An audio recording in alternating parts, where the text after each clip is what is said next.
띄고 있는 이미지가 선은 명상도 되고 사유도 되고 진여 본심의 지혜도 되고 자각도 되고 깨달음도 되고 부처도 되고 열반도 되고 해탈도 되고 무궁무진하게 많죠. 이 많은 언어가 이 선이라는 한 글자 속에 전부 다 이미지를 응집시켜놨어요. 근데 선 글자에는 아무런 것이 없어요. 자, 이것이 각자 자신의 마음 속에서 이런 지혜를 활용하고 수행으로서 발휘하도록 하는 것에 의미를 두고 있는 겁니다. 그 다음에 조사선이 있어요. 조사선. 이 조사선이란 말은요, 중국선에서 중국에서 이루어집니다. 이것을 제가 이어서 조금 이따가 교재가지고 같이 하겠습니다만 개요만 이야기할게요. 인도 불교와 중국 불교의 변화가 있습니다. 어떤 변화일까요? 제가 이제 이걸 우리가 중국인들이요, 대성불교의 경전을 전부 다 번역해서 다 불교를 보니까 중국인들의 입장에서 야, 이런 점은 필요한데 왜 이런 점이 경전에 없지? 이런 것이 보여요. 대성불교 경전은 인도에서는 굉장히 논리적이고 중국인들은 논리가 없어요. 그래서 논리의 대표적인 것이 뭐냐? 중국의 수학, 인도의 수학입니다. 수학. 그래서 우리가 불교를 법수라 그럽니다. 법수. 정법의 수학의 논리로서 이루어져 있어요. 그래서 불교는 정확한 수학의 논리 체계를 이루었기 때문에 수학의 논리 체계와 같은 정법을 설했기 때문에 3세 열애가 똑같은 법을 설하고 똑같은 법을 수행하고 똑같은 법을 깨달을 수가 있어요. 무슨 뜻인지 알겠죠? 시간과 공간을 초월해서 이 정법을 바른 방편의 지혜를 깨달음으로 바른 지혜를 재불의 경지를 이루게 하는 법을 제시해놨어요. 이 경전의 법문이요, 전부 다 이렇게 논리 체계로 이루어진 법문입니다. 여러분들이 이제 금강경 같은데 대표적인 것이 일체 현성이 무위법으로 차별한다 이런 말이 있죠, 그죠? 무위법은 진여 본심이고 차별한다라고 하는 것은 방편의 지혜로서 중생의 병을 치료한다 이런 뜻입니다. 그런 뜻인데 바로 중생이 중생의 병을 진단하고 치료할 수 있는 일은 불가능해요. 그래서 이제 재불의 지혜로서 중생의 병을 진단하고 치료할 수 있는 능력을 바로 불지견 정법안장이라고 하는데, 이런 안목을 갖춘 사람이 재불의 방편의 법문을 설한 것이 대성불교 경전이에요. 이 경전의 법문이 이 논리 체계로 체계 있게 잘 정리됐는데 중국인들은요, 논리가 약하죠. 그래서 논리가 약하다 보니까 이런 법문들을 몇몇 사람이 잘 불교를 잘 이해한 사람들이, 예를 들면 구마라집이라든가 이런 천재들이 중국에 번역을 하고, 구마라집 문화에서 유명한 사철 4가지 천재 제자들이 있습니다.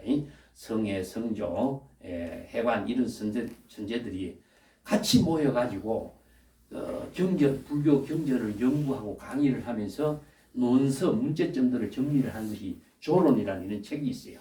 이런 책들에서 그 불교의 논리 체계의 법문들을 중국인들이 이해할 수 있도록 이렇게 좀 새롭게 정리한 이런 논서들이 많이 나오게 되어 있습니다. 그래서 이런 책들을 가지고 공부를 다 하다 보니까 중국인들이 볼 적에 우리들은 이런 논리 체계로 불교 법문도 좋은데 우리들이 바라는 불교도 있으면 좋겠는데 없는 거야. 첫 번째로 대표적인 것이 뭐냐? 중국인들은요, 역사성이 강하죠. 인도에는 역사성은 좀 약해요. 그 대신에. 그래서 사마천의 사기라든가 역사성이 강한 이런 논리. 또 하나는 무엇이냐 하면은 그 충효 사상이 강하죠. 근데 인도에는 충효 사상 같은 거 없잖아요. 출가인들은 전부 다 출세관적인 삶을 사는 겁니다. 근데 중국에서는 출가해도 세간을 벗어나지 않는 문화권을 갖고 살아요. 그래서 인도 같은 데는 출가했다 하면 왕권하고 전혀 분리되잖아요. 그죠?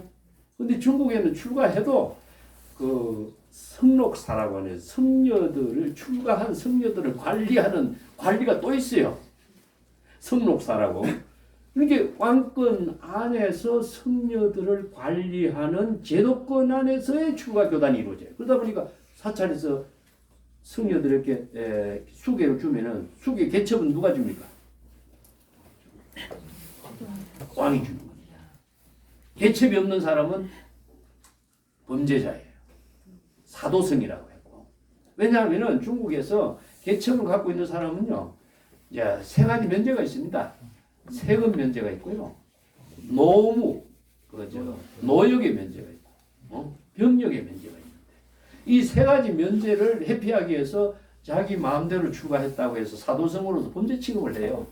그러다 보니까 도첩이라고 해서 국가에서 제공하는 개첩을 가진 사람만이 진짜 성녀가 되는 거죠, 그죠? 그래서 그 성녀들을 국가에서 관리하는 수계 법당에서 고성들을 모셔서 수계하고 국가에서 인정하는 개첩을 주고 그래야 정식으로 되는 거예요. 그렇기 때문에 추가 교단도 사실은 국가의 관리 속에 있는 교단이죠.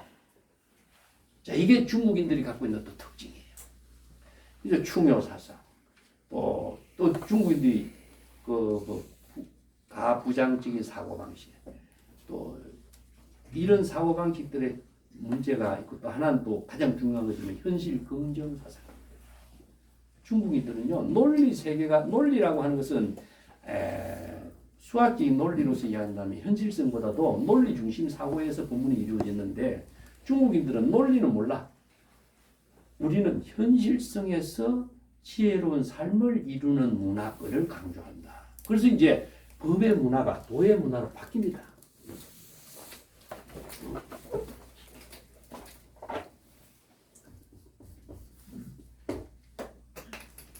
잘 나오는 겁니다. 이 법이라고 하는 글자는요, 이 논리의 문화죠, 그죠? 법칙성을 지니고 있습니다, 그죠? 그래서 이제 중국에서 이 두 가지 언어를 같이 써요.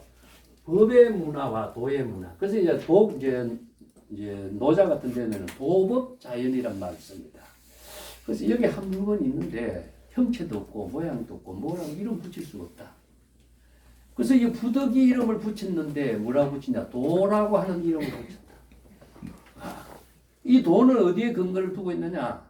땅은 하늘을 근거로 법을 삼고 땅은 사람은 또 땅을 근거로 법으로 삼고 그렇게 해서 이제 천지인 삼재가 형성돼요. 삼재 알죠? 하늘은 태양과 달과 모든 별을 운행하는 능력을 지니고 있죠. 하늘은. 그래서 전체를 운행하는 능력을 지니고 있기 때문에 모든 밝은 빛과 어둠의 힘으로 가서 만물을 생명 활동하게 하는 에너지, 힘을 제공해주는 능력을 하늘의 천재라고 해요. 그러면 지재는 뭡니까? 땅의 재능은 만물을 생성 양육하게 하는 힘을 지니고 있죠. 이것은 땅의 재능이라고 해요. 인간은 어떻습니까? 사고하고 생각하고 모든 것을 창조하고 개발하는 능력을 갖고 있다. 그래서 삼재라고 해요. 삼재. 이래서 삼재의 도를 이루게 하는 것이 우리가 지금 이야기하고 있는 공부라고 하는 글자입니다. 여러분 공부란 말 알죠? 내가 전에도 다른 데서 한번 강의했지만은 이 공부라는 글자가 하나는 하늘 천자고 밑에는 앙지자고 하늘과 땅을 연결하는 것은 사람이란 뜻입니다. 아시겠죠? 자, 여기서도 하늘과 땅과 사람. 그래서 공부를 한다라고 하는 것은 하늘의 재주, 땅의 재주를 인간이 재주로서 종합해서 자신이 도를 이루게 하는 힘을 구족하는 거죠. 그래서 우리가 뭐 시험 공부한다 이런 말을 일반적으로 사용하고 있지만은 원래는 도를 이루는 겁니다. 그래서 이 도를 이루는 공부가 이제 삼재를 중심으로 해서 이제 이런 그 논리를 제시하고 있는데 중국인들은 자 이렇게 이게 논리보다는 현실성에서 도를 이루게 하는 힘을 어떻게 발휘할 것인가 여기에다 중점을 두고 있죠. 그래서 이런 문화를 갖고 있는 중국인들의 사고가 인도의 논리 문화의 경전을 이해하는 데도 조금 예, 어려움이 있었고, 그리고 또 경전이요. 대성불 경전 여러분 쭉 보시면 알겠지만은 법문의 논리 체계가 단순합니다. 단순하기 때문에 다양성이라고 하는 점이 좀 부족한 거야. 근데 중국인들은요, 문화적이고 사상가적인 힘이 너무나 넓고 광대하고 폭이 깊어요. 중국의 그 제가백가들 여러분 아시죠? 뭐 노자, 공자, 맹자, 한비자, 뭐 열자, 어마어마한 사상가들이 그 어마어마한 사유나 지혜를 갖추고 저술로 제시하고 있는 그 힘이 너무나 커요. 중국인들이 볼 적에 그 불법에다가 중국인들이, 불교인들이 이것을 연결시켜버린다. 그래서 이제 법의 문화와 도의 문화가 합치가 돼버리죠. 그래서 논리 체계로서는 인도인들이 갖고 있는, 중국인들이 갖지 않는 법의 논리 체계는 무엇이냐? 삼세 열애가 똑같은 방편 법문을 설할 수 있는 정법이요. 그것이 구체적인 현실의 지혜로운 생활로서 이루게 하는 힘을 발휘하는 중국인들의 문화. 이것을 하나 합쳐버려요. 그래서 새롭게 탄생한 것이 뭐냐? 조사선입니다. 조사선.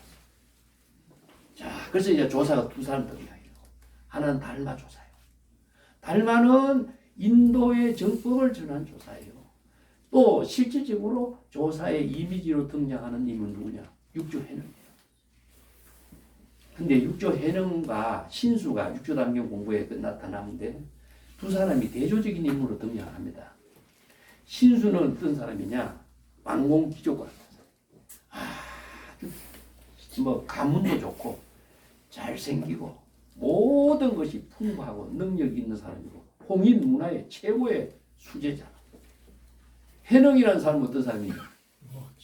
자기의 아버지가 귀양살이 가가지고 저기 먹고 살 힘도 없사고 뗄나무를 팔로 시장에 팔다가 글자도 모른다. 얼굴도 못생겼다. 그래서 이제 척척무가 육조해능 보고 당신 오조 홍인선사의 가사를 가지고 있다고 하는데 그 가사를 왕궁의 내 도장이라 그래요. 왕실의 도장이라고 하는데 거기에다가 공양을 올리고 싶으니까 그 가사를 좀 가지고서 한번 왕궁에 초청할 테니까 오십시오. 이렇게 하니까 해능이 뭐라고 하냐면은 내가 가면은 사람들이 나를 조사라고 아무도 인정 안 할 거다. 너무나 사람들이 내가 얼굴이 못생기고 천박하게 생겨가지고 나를 조사라고 인정할 사람이 없을 것이다. 나는 가사만 줄 테니까 사람이 안 가겠다. 이런 말을 하는 것이 조계대사전이라고 하는 자료에 나와요. 이건 뭘 이야기하느냐. 신수는 왕공귀족 척천무에 초청을 받았고 삼재 법사로서 존경을 받고 종려나무로 엮은 가지로 신수대사를 모시고 타고 가면은 척천무가 뒤에 쫄쫄쫄쫄 따라다니면서 시공하는 그런 모습. 그만큼 대단한 인물인데 왜 신수가 조사가 안 되고 육조해능이 조사가 되겠어요? 중국인들이 바라는 조사상의 이미지가 여기 있습니다. 불성사상이다. 자, 일체 중생이 모두 불성이 있어. 일체 중생이 모두 성불할 수 있어. 이게 경전에서 설하고 있는 법문인데 경전에서 설하고 있는 법문이지만은 구체적으로 성불한 인연을 구체적으로 제시하는 역할을 한 사람이 없었어. 그래서 육조해능이라는 사람이 이 도를 이루어서 6대 조사가 되었다라고 하는 사실은 바로 조사로서 성불한 인연의 이야기를 육조단경에서 제시한 겁니다. 자, 신수가 조사가 되면은 그 영향력이 요만큼 될 거예요. 여기서. 근데 해능이 조사가 되니까 어떻습니까? 제일 진성과 같은 사람이야. 관료라고 하는 것은 진성과 같은 사람. 배운 것도 없고 무식하고 못생기고 완전 촌에서 문화 혜택도 전혀 받지 못한 사람. 진성과 같은 사람이 조사가 되는데 신수 같은 사람이 조사가 된다면은 신수와 같은 신분이라든가 인격이라든가 모든 학문이라든가 이것을 갖추지 않으면은 조사가 될 수가 없겠죠. 해능이 조사가 되었으면은 해능이 조사되는데 우리가 조사 못 될 일이 뭐 있겠어? 누구나 될 수 있겠죠. 이게 시대적인 요청입니다. 불성무차별. 일체 중생이 모두 불성이 부족되어 있다. 그러한 사실을 해능이라는 조사상을 통해서 새롭게 구체적으로 제시하는 그 힘이 육조당경의 힘이에요. 그래서 이제 일체 중생이 모두 성불할 수 있는 지평을 열어버려요. 누구의 특정인만이 조사가 되는 시대가 아니라 훌륭한 선성이 되는 시대가 아니라 재불이 되는 시대가 아니라 그리고 또 하나 조사의 특징은 뭐냐? 이 할아버지입니다. 할아버지. 여기에는요. 인도의 경전에서 설하고 있는 부처나 보살이나 뭐 아라한이나 이런 언어가 없어요. 경험이 많은 늙은 할아버지예요. 그 할아버지의 이미지가 구체적인 생활 속에서 정법의 안목으로 자기의 시저진연의 본분사를 펼친 그 시대의 지평을 열어주고 있는 거죠. 완전히 새로운 변화를 만듭니다. 이게 이제 수나라 당대의 현종의 그 안록산 반란 이후부터 시작해서 원도 한유라든가 이후에 원도의 사상의 문학하고도 불교적인 입장에서 새로운 권위주의 시대의 모든 것을 새롭게 변화시키는 운동의 문화에서도 이것을 역할을 해줘요. 그런 시대적인 역할을 하고 요청하고 조사상의 새로운 이미지가 중국 선불교의 새로운 변화를 만들어줍니다. 여기서 중국 선이라고 하는 종교 개혁의 문화가 이루어집니다. 인도에서는 어떻게 성녀들이 노동을 해요. 글씨하고 청정하고 깨끗하고 대접받고 이런 문화죠. 여러분 우리가 이제 태국의 스님들이나 이런 분들 보면 요즘 우리 학교에서도 학술대회 할 때 같이 교류해 보면은 아만이 보통이 아니야. 난 깜짝 놀랐어. 정말 그 대접을 받는 문화 속에 살다 보니까 그것이 몸에 배어버린 거죠. 나는 성녀라고 하는 이 신분이 아니야. 이것은 구도자이기 때문에 완전히 보살이 되고 하심을 하고 가장 낮은 자세에서 이게 화강동지란 말이 있어요. 내가 좋아하는 말인데 이 중국인들이 이제 왜 이게 15도 같은 데 나오는 말 쓰지만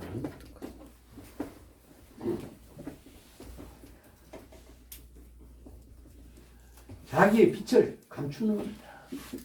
자신의 존재적인 모든 것을 드러내면 안 돼. 이것을 뭐냐? 이게 이제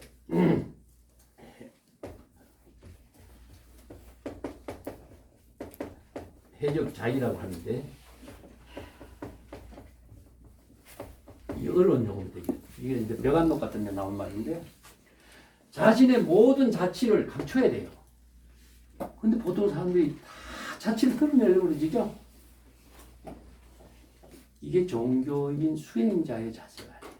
수행자나 종교인 인격자나 덕을 갖춘 사람은 지혜를 드러내려고 하고 자신의 존재를 드러내려고 하는 것은 가장 어리석은 모습이다. 그렇게 드러내지 않는 모습이 일체 중생과 함께하는 삶이 바로 보살입니다. 이런 정신을 중국인들은 가지고 있어요. 그래서 선불교가 고차원적인 철학의 학문적인 것을 제시하지 않았지만은 가장 현실성 있는 철학 체계의 사상의 문화를 지니고 어록이 만들어졌고 가장 뛰어난 선시의 문화를 제시했고 가장 훌륭한 선문화, 생활의 도의 문화를 구체적으로 제시할 수 있는 능력을 발휘한 겁니다. 특정인들이 추구하고 있는 철학 체계의 문화였다고 한다면은 오늘날 세계의 젠이라고 하는 언어가 세계의 언어로 성행할 수가 없었을 거예요.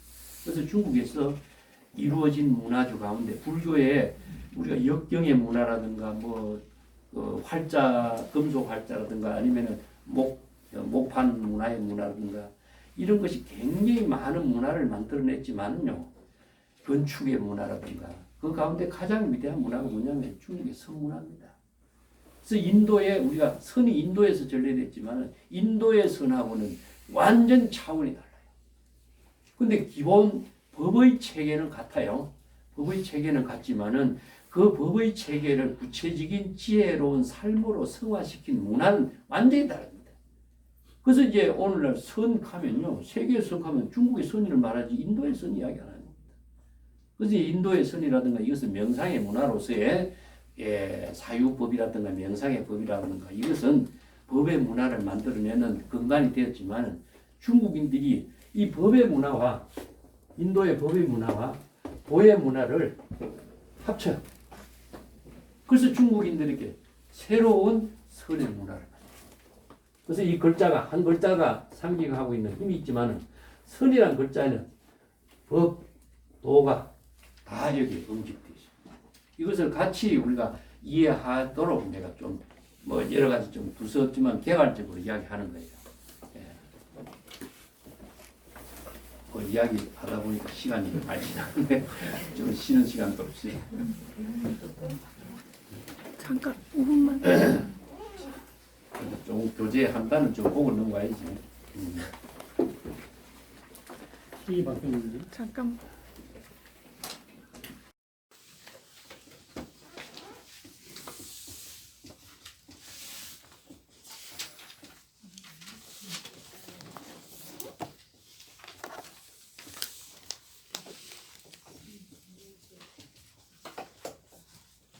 여기에 내가 이 글자 때문에 이걸 써요.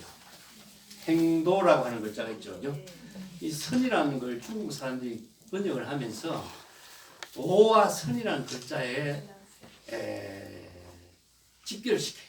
그래서 이 선이란 말이 일반적으로 이 말이 쓰여지게 된 것이 이런 마라적이 번역한 이 경전에 근거를 두고 있다 이 뜻입니다. 예. 이건 유마경의 힘입니다.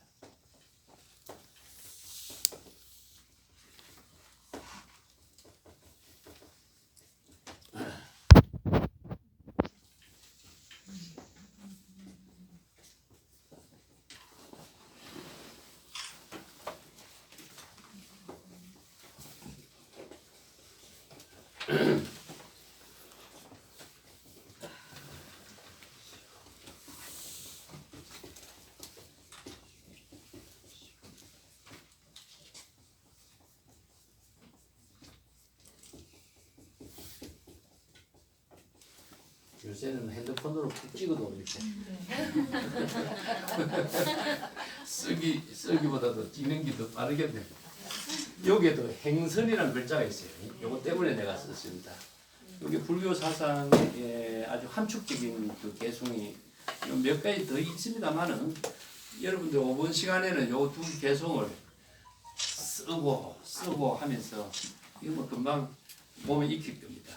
이 경전의 법문을 사유하게 한다. 내가 선은 사유라 그랬죠? 뭘 어떻게 사유해야 될 것인가? 자기 중생심으로 사유하면 사유가 아니죠, 그죠? 자, 이 두 구절을 가지고 이제 사유하는 법을 같이 공부하자고 제가 적어드리겠습니다. 제법 종본래, 일체의 모든 법. 이 법이라는 것이 뭡니까? 우리가 일체의 모든 존재가 존재로서 존재하는 그 근본을 법이라고 해요. 우리들은 마음이 있죠, 그죠? 모든 식물, 강물, 모든 존재가 다 본성을 지니고 있습니다. 이걸 이제 불교에서는 본성, 진여 이런 말 쓰는데 성이란 말 써서 본성의 작용을 다 지니고 있기 때문에 본성의 생명의 근원이거든요. 이 생명의 근원인 본성의 작용에 의해 가지고 일체의 모든 법이 생명 활동하고 있는데 그 본성의 작용이 본래 어떤 모습이냐? 정멸산이다. 본래 청정 열반의 길입니다. 본래 청정해요. 그래서 우리가 자성 청정심, 진여 자성은 본래 열반의 길. 그래서 이제 열반경에서 본유금류라 그래서 일체 중생이 본래 열반의 경지인데 열반의 경지에서 살지 못하는 까닭은 무엇이냐? 중생이 자의식으로 자기 생각대로, 자기 의지대로, 자기 마음대로 사량 분별을 하다 보니까 자기의 본성을 스스로 상실해버린 거예요. 여기서 중생심으로 업이 이루어지죠. 그래서 생사윤회가 자기의 마음 작용에 의해서 이루어져. 근데 이것을 바꾸는 힘도 있어. 이게 우리가 유심이라 그랬죠? 이체 유심이죠. 이게 유심의 힘이 남의 힘에 의해서 바꾸는 것이 아니라 자신이 안목을 갖춘 자신의 힘으로 자신을 바꿀 수 있는 힘이 또 있어요. 이 때문에 마음이 불가사의하게 작용하는 힘을 우리는 자정능력이라. 이 자정능력의 힘에 의해서 우리는 수행을 하기도 하고 부처의 지혜를 이루기도 하고 새로운 경지에 창조적인 삶을 스스로 건립하게 돼요. 그런 힘이 없다면 인간이 사유를 해서 자신의 새로운 생명의 작용을 이루게 하는 힘이 없다면 인간이 뭐 때문에 참선하고 수행합니까? 자, 이런 점들에 의해서 선은 단순 명상의 문제가 아니라 창조의 문화적인 가치를 지니고 있다는 것을 기억하시는 정멸상이다. 그러면 이 정멸의 경지, 본래의 정멸의 경지를 우리가 선으로서 어떻게 이루어야 될 것인가? 이 행동은 행동. 이 도를 실행한다 이런 말인데 도를 실행한다 하는 말이 여러분 어렵죠? 도라는 글자가 이제 어떤 의미를 지니고 있는가 이걸 오늘 공부를 좀 하자 이겁니다. 그래서 선이라는 글자가 어떤 이미지를 지니고 있는가 그랬죠? 도라는 글자는 어떤 이미지가 있는가? 노자에서도 이야기하고 있는 거고 자연의 도, 뭐 무의 자연의 도 수없이 도를 이야기해도 도의 본질이 무엇인가 언어는 아는데 언어의 본질을 모르니까 사유가 안 되고 언어의 본질을 사유를 하지 못하니까 도의 문제를 내가 그 도의 지혜를 이루게 하는 힘을 쓸 수가 없어. 우리가 그 불교의 경전 여러분 반야신경을 많이 알고 있어도 반야신경을 사유하지 않으니까 반야의 지혜를 내가 쓸 수가 없어. 그렇죠? 그 유명한 법정스님 이야기가 생각이 나나 항상.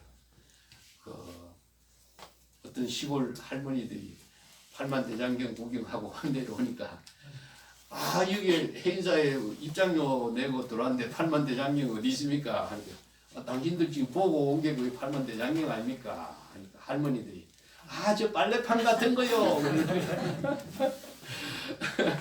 시골 할머니 눈에 보면 빨래판처럼 보이죠. 사실은 팔만대장경이 제불의 설법 방편법문의 귀중한 보배를 그 문화재로 금속 이제 활자로 만들어서 국보가 되고 했지만은 그 전부 다 뭡니까? 그 문화재적인 가치밖에 없죠. 반야신경도 우리가 아무리 경전의 법문에 이제 아침 저녁으로 앱을 드린다밖에 못 써. 자신이 반야의 지혜를 쓰지 못하잖아. 빨래판을 갖고 있는 것이나 반야신경을 갖고 연구를 하는 것이나 자신의 마음의 변화를 이루는 힘은 아무것도 없는 거야. 이 경전의 구절도 그래. 경전의 구절 여러분 아무리 많이 외워도요. 금강경 외우는 사람 많아. 근데 금강경에 그 지혜를 체득한 사람 참 드문 거예요. 왜 그럴까요? 사유의 힘이 부족하다. 자 이제부터 사유하는 참선 공부를 하자. 이것은 사유하는 것이 수행인가 동시에 사유하는 것이 자신의 지혜로운 삶입니다. 수행과 깨달음이라는 목적을 나누면 안 된다 그랬죠, 그죠? 수행과 깨달음은 동시요. 수행과 깨달음이 지금 여기 시제진연의 자기의 본분의 생명의 작용이라는 사실. 이것을 나누어서 보면은 전부 다 중생이 되고 하나로 보면은 재불의 경지예요. 그래서 선은 재불의 경지입니다. 불의의 경지를 이루는 수행입니다. 이게 행선 도에 대해서 좀 이따 설명하겠습니다. 내세 지금입니다. 내세라는 것은 다음 생애가 아닙니다. 불교에서 과거, 현재, 미래를 가는데 지금이라는 시간 이전은 과거, 지금이라는 시간 이후는 전부 다 내세입니다. 지금 바로 불도를 이루어요. 부처의 지혜를 이루어요. 자, 도하고 부처의 지혜를 이루는 거하고는 수행과 깨달음 동시에 이루어집니다. 요 말이 초발심이 정각입니다. 똑같죠? 초발심은 수행이고 정각은 깨달음입니다. 초발심의 수행이 바로 정각을 이룬 경지나 행도와 작불이 동시에 이루어집니다. 요 구절을 하나. 여기는 이제 유마경의 유명한 행선. 우리가 지금 중국에서 선이라는 이 글자가 일반적으로 많이 사용하게 하는 의미는 유마경의 이 구절입니다. 그래서 유마경이 대성의 선경이라고 그래요. 그래서 이제 중국의 선생들이 가장 많이 독송하고 유마경의 법문을 많이 활용한 것은 그 유마경이 대성의 지혜를 제시한 성경이기 때문입니다. 자, 이게 화중생연하에 불 속에서 연꽃이 피는 겁니다. 불 속에 연꽃 피겠습니까? 이 글자대로 해석하면은 말이 안 맞는 소리죠? 불교에는 이렇게 비유법이 있어요. 은유, 비유, 법문이 항상 내포하고 있어요. 이걸 글자대로 경전을 번역한 사람, 불 속에서 연꽃이 피는다 이렇게 번역하면은 이것은 우리가 경전을 바로 이해할 수 있을까요? 이거 참 말도 안 되는 소리 하고 있네. 그걸 넘어갈 거예요. 자, 이게 뭡니까? 바로 심중에 삼계 화택을 말합니다. 법화경에 삼계 화택 있죠, 그죠? 네. 마음속의 번뇌 망념을 불이라 비유합니다. 마음속의 번뇌 망념에 불길이 날 때에 연꽃을 피운다. 연꽃이 어디서 피죠? 진흙탕에 피죠? 자, 이걸 사바세계 중생의 마음속에서 연꽃을 피우는 일. 이것은 정말 희유, 불가사의한 일이로다. 이건 절대 중생심으로서는 이루어질 수 없어. 우리가 사량 분별로서 이루어질 수 없는 일이 이루어지고 있어. 그래서 제불의 깨달음의 지혜를 이루는 것도 불가사의한 지혜로 이루어져요. 이와 같은 것을 비유법문으로 해놨습니다. 자, 제욕, 이거 보니까 욕망의 세계죠. 중생의 욕망의 세계에서 이게 사바세계입니다. 우리가 지금 생사윤회하고 번뇌 망념 속에 살고 있는 중생의 이 세계를 우리가 욕망의 세계라고 해요.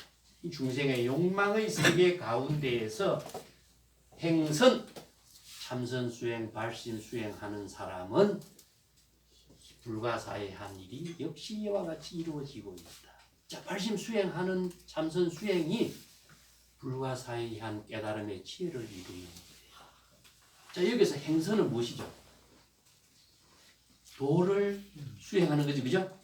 행선, 행도는 깨달음을 이루는 발심 수행입니다.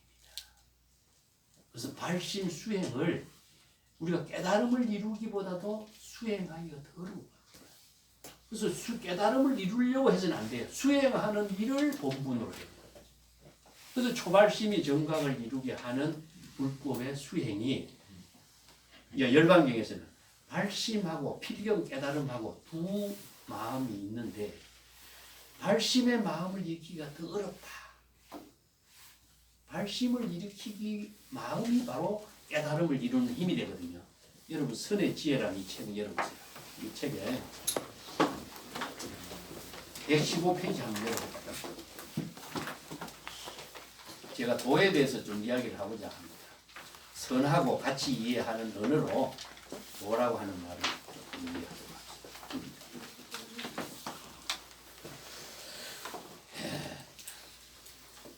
그 어록에 나오는 자료가 있어요. 115쪽 폈습니까? 네. 맨 밑에 그 조당집에 나오는 자료입니다. 여기 이제 공자가 제자에게 이런 질문을 했다. 그대들 무엇을 도라고 하는가? 이렇게 하니까 제자가 번뇌 망념이 없는 그 마음 무심이 도라고 합니다. 무심이 이도 이렇게. 근데 또 한 사람은 눈에 띄는 것이 모두 도입니다. 총목도 이 총목볼이라든가 총목시도라든가 이런 말 쓰는데 우리가 이제 보고 듣고 하는 모든 대상 경계가 사실은 중생심으로 보면은 대상이 되지만은 진여 일심의 지혜로 보면은 자신의 지혜로운 삶을 이루는 모든 세계가 돼요. 그래서 이제 도를 대상으로 보는 깨달음의 세계로 이 경기를 이루는 힘이 자 그런 능력이 없으면은 총목이도 안 됩니다. 그래서 무심시도보다는 한 단계 높은 입장을 총목시도라고 합니다. 그런데 또 한 사람은 뭐라고? 세 사람이 힘줄 가운데 마지막 사람은 두 손으로 무릎을 딱딱 두드리며 깡충깡충 뛰면서 문 밖을 나갔다. 작약이행이요.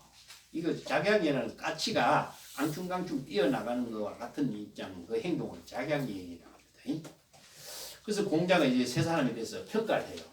무심히 도라고 말한 것은 도를 향해 나아가는 것이고, 눈에 닿는 것을 모두 도라고 한 것은 도를 찾은 것이고, 깡충깡충 뛰어나간 것은 도를 실행한 것이다. 이렇게 세 사람을 평가를 해요. 근데 이 이야기를 이제 장경선사가 제자들에게 제시하면서, 공자가 이렇게 판단한 세 사람 뜻에 어떻게 부합되겠는가? 아무도 거기에 대해서 안목을 제시하는 사람이 없으니까 장경화상이 스스로 말하기를 두 사람은 공자의 말에 승복을 해야 되지만은 한 사람은 공자의 말에 승복을 못한다. 이렇게 평가를 해요. 두 사람은 뭐죠? 자, 여기서 도를 실행한가, 도에 대해서 질문했는데 무심히 돕니다. 대답했죠, 그죠? 자신의 견해를 제시했죠, 그죠?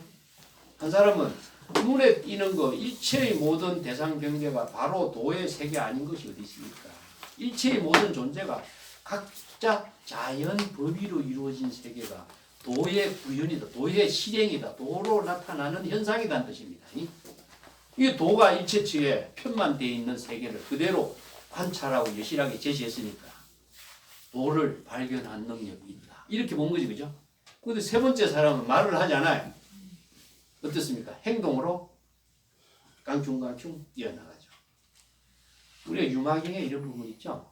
유마경에 32명의 보살이 유마거사를 병문안 갔는데 구리법문에 대해서 우리가 토론을 해봅시다. 그러니까 32명의 보살들이 전부 다 구리법문에 대해서 자신의 안목으로 견해를 다 제시하죠. 마지막에 문수보살은 뭐습니까?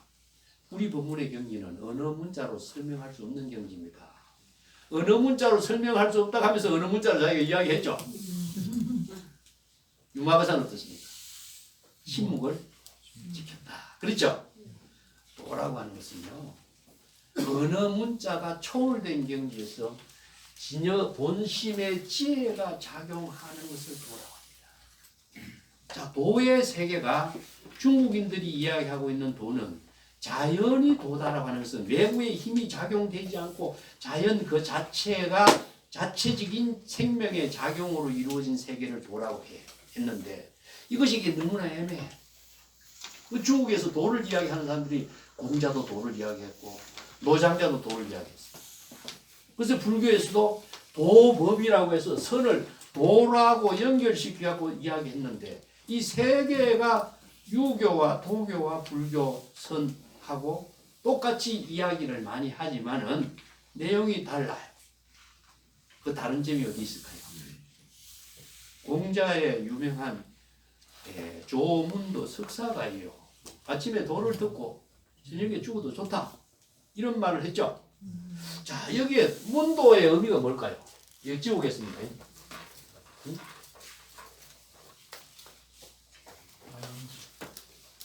문도.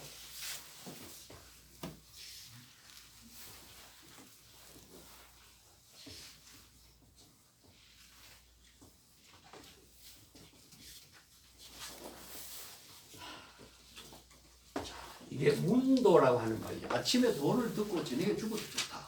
이 저녁에 죽어도 좋다는 말은 막 여한이 없다. 근데 문도가 문제겠죠. 문도가 뭘까요? 이 공자의 말이지만은 참 이 말을 이해하기 어렵죠. 나는 선의 입장에서 이걸 이해를 해요. 선에서 문이라고 하는 말은 여시아문입니다. 문이 뭐죠? 여시아문. 우리 경전에 설법하면은 여시아문부터 시작하죠. 자, 내가 중생심으로 경전의 법문을 들으면은 자신의 지혜가 안 돼요. 중생심을 다 비우고 여시 진여 일심으로 여법하고 여실하게 그 방편 법문을 수지 독송하면은 내가 그대로 열애가 돼요. 아시겠습니까? 여시 설법과 여시 아무는 여시라고 하는 말이 어떤 의미를 주고 있느냐? 여시는 진여 본심의 지혜로 이런 뜻입니다. 그러면 진여 본심의 지혜로 제불이 설법했고 듣는 사람도 진여 본심의 지혜로 그 법문을 들었을 때 자신이 진여 본심의 지혜로 바로 열애가 돼요. 이게 바로 여시아문인데 우리가 경전을 여시아문이란 말은 뭡니까? 그냥 내가 귀로 들었다. 중생심으로 자의식으로 육권 육식으로 언어 문자를 의식의 대상 경계로 들었다. 그게 지혜가 될까요? 지식은 될 수가 있어요. 지혜로는 이루어지지 않아요. 도는 지혜를 이루게 하는 힘이 도지 지식을 이루게 하는 힘이 아니에요. 그래서 도는 마음으로 깨달음의 지혜를 이루는 것을 도라고 한다. 이게 도의 정의입니다. 이 도의 정의를 중국 사람은 제시한 사람 아무도 없어요. 선성만이 제시해놨어요. 유오 신.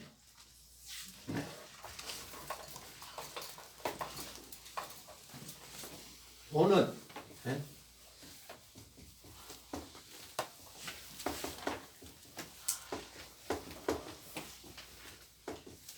마음으로 깨달아 지혜가 작용하는 것을 도라. 그래서 우리가 마음으로 중생심으로 도를 이야기하는 거 아닙니다. 중생심이 되는 것은 도라고 말하잖아요. 이게 마음으로 깨달음을 이룬 지혜를 도라고 합니다. 그러면 우리가 평상심이 도, 무심이 도, 도를 이룰 적에 중생심으로 도를 이룬다 말을 합니까? 안 하죠. 그래서 이제 노장자에서 아침에 도를 듣는다라고 하는 말은요, 사실상 중국의 사람들이 하기 시습한 도입니다. 유교에서는. 유교에서 공자가 제자들에게 교육으로서 교재로 삼은 것이 시 300수, 시경입니다.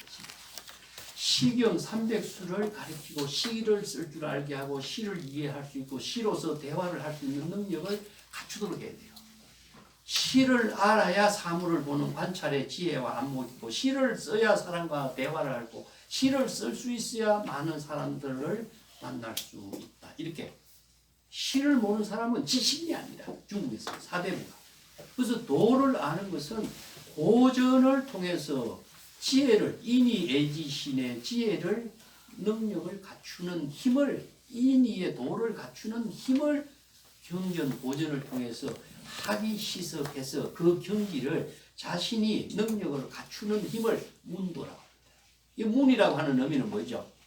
자신이 그것을 고전을 통해서 그 법문을 자신이 수용하고 수지 독송하고 그 지혜와 능력을 갖추는 겁니다. 그래서 불교의 입장에서 여시 아문의 힘하고 고전을 읽고서 그 인의의 도를 이루는 힘하고 거기에서 뭐가 생기겠어요? 도는 안목이 생겨요. 아시겠죠? 도를 이루게 하는 안목이 있어서 그래서 불교에서도 도를 이룬다고 했을 적에 도가 그냥 이루어지는 것이 아니라 안목이 부족된 힘을 도라고. 그래서 뭐 선에서 뭐 도를 깨달았다 무심이 도다 했대 무심의 경지에서 지혜로운 삶을 이루는 그 경지를 도라고 한다 했을 적에 무심의 경지에서 그냥 멍청하게 도를 이룰 수 있겠어요? 지혜로운 삶을 이루는 힘, 그 힘이 안목에 있어서 생기는 힘이지 그 무심의 경지에서 어떻게 이루어지겠어요? 그래서 무심의 지혜를 이루게 하는 힘은 안목에서 이루어집니다. 그래서 이제 이 말이 안목을 부족하는 힘이 바로 도다. 안목을 부족한 힘이 바로 지혜를 이루게 하는 힘이기 때문에 그렇습니다. 그래서 이제 도라고 하는 저인가요? 노장자에서는 자연이 도다. 뭐 도의 의미를 그냥 굉장히 형이상학적으로 아니면은 관념적으로 좀 이해하기 어려운 쪽으로 이렇게 이야기해놨어요. 그러다 보니까 사람의 주장이 사람이 보는 안목에 따라서 능력에 따라서 이해하는 척도에 따라서 해석이 다를 수밖에 없어. 이게 바로 이제 불교의 경전하고 노장자에서 이야기하고 있는 말씀들하고 차이가 여기 있습니다. 그래서 불교는 법의 종교라고 하는 질이고 이제 다음 시간에 다시 한번 정리하겠습니다. 법의 종교하고 사람의 가르침에 따른 말씀하고 차이. 그래서 불교는 법, 진여 일심입니다. 진여 일심이 지혜로 이 법은 인과 연호를 통해서 이루어지거든요. 진여 일심이 지혜로 여법하게 이루어지는 삼경지를 삼매라 그래요. 진여 삼매라고 하는데 그 선정이라고 했죠. 선정의 내용은 구체적으로 진여 삼매를 이야기했는데 진여 삼매로 이루어지고 있는 경지를 바로 불교에서는 법이라고 하고 법이 진여 삼매의 지혜로 작용하는 뜻이고 진여 삼매의 지혜로 방편의 지혜로 작용하는 힘이 이것이 구족되어야 불교는 과거, 현재, 미래, 삼세, 재불이 모두 똑같은 법문으로 똑같은 지혜로 똑같은 안목으로 똑같은 경지의 깨달음의 세계를 이룰 수가 있어요. 그런데 뭡니까? 바로 법을 중심으로 해서 시법은 평등하여 무유고하여. 그 강경이 나오죠, 그죠? 네. 이 법이 뭐냐? 진여일심의 법의 지혜로 작용하는 법은 평등이라. 이 과거, 현재, 미래, 시간과 공간을 초월하고 일체의 모든 재물 조사가 똑같은 경지에서 똑같은 지혜로, 똑같은 안목으로, 똑같은 깨달음의 지혜로 삶을 이루게 하는 힘을 제공해 주고 있어요. 그렇기 때문에 시간, 공간이 초월된 경지에서 이 법을 설할 수가 있고 그 법을 함께 나눌 수가 있는 것이 불법인데, 사람이 주장하는 것은 뭡니까? 사람이 주장하는 것은요, 사람의 말이라. 사람의 말. 사람의 말을 사람들이 인식하고 이해한 차원에 따라서 다 달라. 그리고 어떤 차이가 나타나지? 아무리 훌륭한 종교가라든가 사상가라든가 철학가다 할지라도 사람이 주장하는 말에 인식을 하고 이해하는 차원과 척도에 따라서 내용이 다르기 때문에 이건 평등성을 이루게 하는 기준이 없어져 버려요. 도라고 말을 한마디 해도 자기가 이해하고 알고 있는 능력과 지식과의 한계성에 따라서 도의 내용이 다 달라지죠. 그래서 유명한 것이 공자의 중용의 도라든가 뭐 노장자의 도라든가 이런 사상이 많이 제시되어 있지만 중국인들이 부족한 것이 뭐냐? 논리가 없다. 그래서 이제 인도의 불교가 법의 체계를 가지고 있는 논리와 중국인들의 현실성의 지혜로운 삶을 이루는 도의 문화를 하나로 연결시켜서 조사선의 새로운 선의 문화를 만들었어요. 그 중국인들에게서 이건 엄청난 새로운 세계의 종교 문화를 지향. 인도에서도 이런 문화가 없었고 중국에서도 이런 문화가 새롭게 만들어집니다. 그래서 오늘날 선이라고 하는 세계의 새로운 인류의 새로운 문화적인 지혜라 새롭게 제시할 수 있는 것이 이런 중국인들의 이런 현실성의 문화가 이 불교의 법의 문화가 중국인들에 의해서 선성들에 의해서 이루어진 문화다 하는 것이 선불교의 조사선입니다. 조사선의 문화를 이루기 오늘 이 역사적인 부분을 조금 더 하려고 했는데 여러 가지 이야기를 하다 보니까 그 이야기에 맞추어서 한 2시간 정도 시간이 좀 지났는데 한 5분 있으니까 여러분 질문하십시오.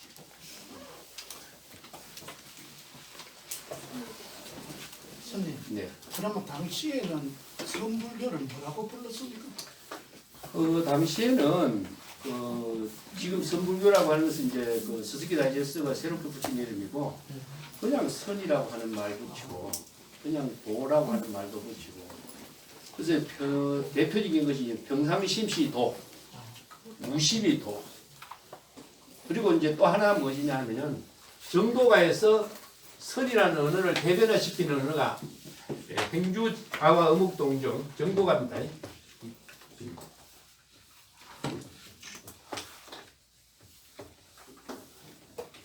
보입니까?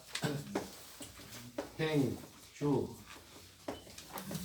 자.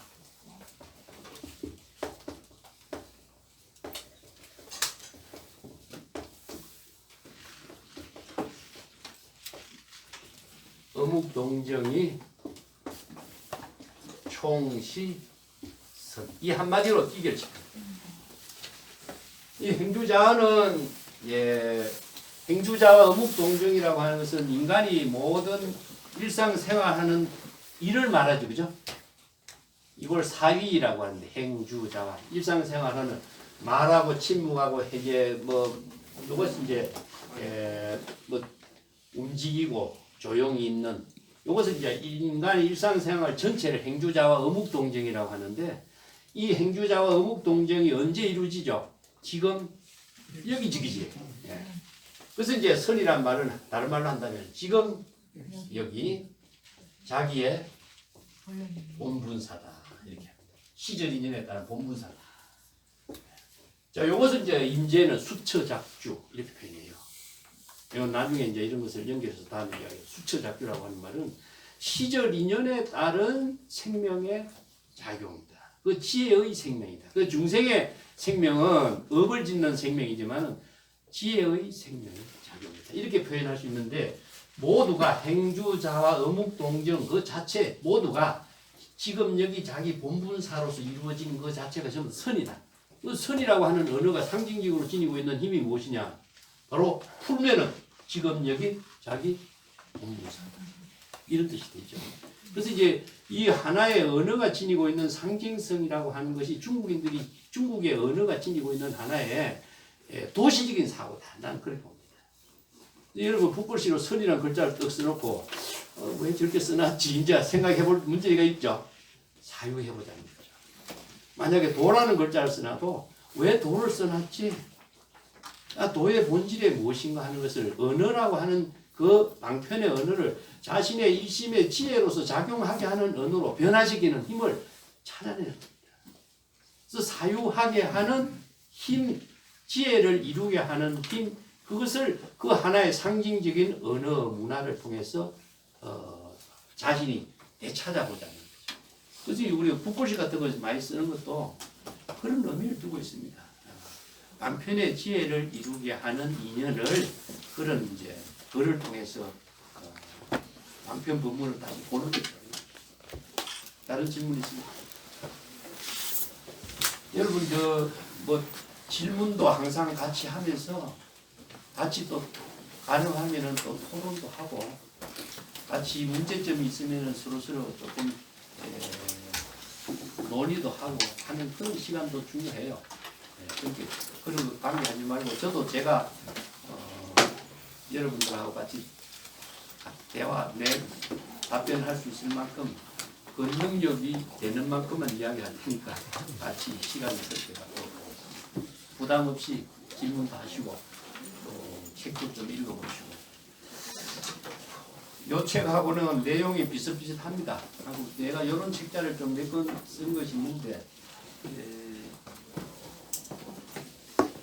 지금 제가 쓴 반야신경 보시죠. 안 갖고 있는 분도 있습니까? 네? 안 갖고 있는 분 손 들어보세요.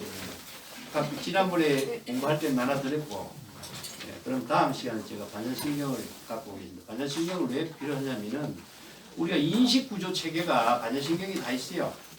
온 12처, 18개, 12연기의 구조가 불교는 인식세계인데 인식세계를 통해서 중생심으로 작용하는 인식세계를 진여일심의 지혜로 전환하게 하는 힘을 인식세계를 모르면 전환을 못 시킵니다. 그걸 알아야 중생의 병을 알아야 중생의 병을 치료할 수 있는 것과 똑같은 구조를 갖고 있어요. 그래서 불교는 그냥 그 사유를 하지 않으면은 그 불교가 아무리 좋은 방편 부문이라도 자신이 그 지혜를 이루게 하는 힘을 발휘를 할 수가 없어요. 그래서 그런 법을 우리가 같이 공부하는 시간을 갖자는데 함께 하는 인연을 나누고 합시다. 다른 질문 없습니까? 자, 그럼 오늘은 여기서